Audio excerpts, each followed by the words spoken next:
ఏలూరు జిల్లా జంగారెడ్డిగూడెం మండలం గురువాయూర్ శివారులో తెల్ల మద్ది చెట్టు కింద స్వయంభూలుగా వెలిసిన శ్రీ మద్ది ఆంజనేయ స్వామి వారి దేవస్థానంలో హనుమత్ దీక్ష ఉత్సవంలో భాగంగా హనుమద్ వ్రతాన్ని ఘనంగా నిర్వహించడం జరిగిందని ఆ ఆలయ కార్యనిర్వహణాధికారి ఆకుల కొండలరావు తెలిపారు. ఆలయ మండపంపై ప్రత్యేక పూలతో అలంకరించిన వేదికపై స్వామివారిని అమ్మవార్లను ఆశీనులను చేసి ఆలయార్చక స్వాములు, ఋత్విక్కులు, వేద పండితులు శాస్త్రోక్తంగా హనుమత్ వ్రతాన్ని నిర్వహించడం జరిగిందని ఈవో కొండలరావు చెప్పారు. ఈ సందర్భంగా అధిక సంఖ్యలో పాల్గొన్న భక్తులు, హనుమత్ దీక్షదారులు భక్తి శ్రద్ధలతో వ్రతాన్ని తిలకించి ఇరుముడులను సమర్పించారని ఆయన వివరించారు. ఈ సందర్భంగా తమ మొక్కుబడులను తీర్చుకున్నారని ఈవో చెప్పారు. అర్చక స్వాములు, దీక్షదారులు దీక్షామాలను తొలగించారు. ఈ సందర్భంగా ఆలయానికి అధిక సంఖ్యలో విచ్చేసిన భక్తులకు దేవస్థానం అన్నదాన సత్రంలో అన్నప్రసాదాన్ని వితరణ గావించామని చెప్పారు.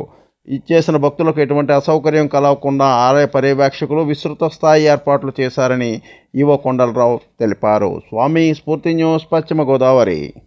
ఏలూరు జిల్లా జంగారెడ్డిగూడెం మండలం గురువాయూర్గూడెంలో గ్రామంలో స్వయంభూమూర్తిగా కొలువైన శ్రీ మద్ది ఆంజనేయ స్వామివారి దేవాలయంలో హనుమత్ దీక్ష, హనుమత్ వ్రతం మహోత్సవాలు అత్యంత వైభవంగా జరుగుతున్నాయి.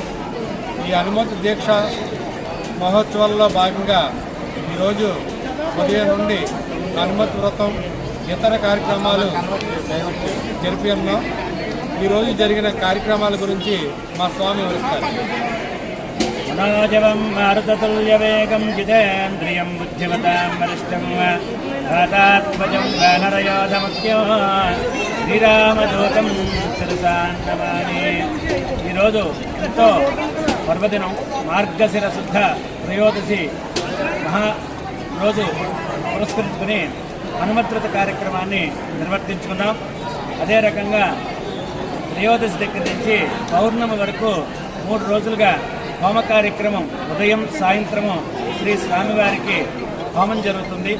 ఈ హోమ కార్యక్రమంలో ఉదయం, సాయంత్రం కూడా స్వామివారి యొక్క మూలమంత్రంతో హోమం చేస్తారు. చేసిన తర్వాత మంగళవారం నాడు ఉదయం శ్రీ స్వామివారి దీక్షాదారులందరికీ కూడా మహాపూర్ణాహుతి కార్యక్రమం జరుగుతుంది. అందులో భాగంగా పంచామృత అభిషేకం కూడా జరుగుతుంది.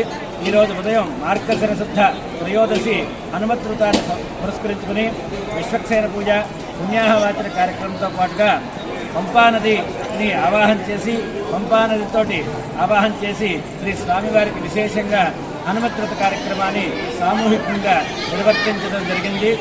శ్రీ స్వామివారిని దర్శించండి, ధరించండి. పార్వతీపురం మన్యం జిల్లా జియమ్మవలస మండలం చినమేరంగి నుంచి పిప్పలభద్ర గ్రామానికి 4.5 కిలోమీటర్ల దూరానికి రోడ్డు నిర్మాణానికి శంకుస్థాపన కార్యక్రమం జరిగింది. ఈ సందర్భంగా పార్వతీపురం మన్యం జిల్లా వైఎస్ఆర్సీపీ అధ్యక్షులు శత్రుసర్ల పరీక్షిత్ రాజు, మాజీ డిప్యూటీ సీఎం, కురుపాం శాసనసభ్యురాలు పాముల పుష్పశ్రీవాణి, ప్రజాప్రతినిధులు, మండల నాయకులు, గ్రామస్తులు, ఇంజనీరింగ్ అధికారులు ఈ కార్యక్రమంలో పాల్గొన్నారు. అనంతరం శంకుస్థాపన కార్యక్రమాన్ని నిర్వహించారు. చౌదరి, స్ఫూర్తి న్యూస్, మన్యం జిల్లా.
Like, share, subscribe our channel.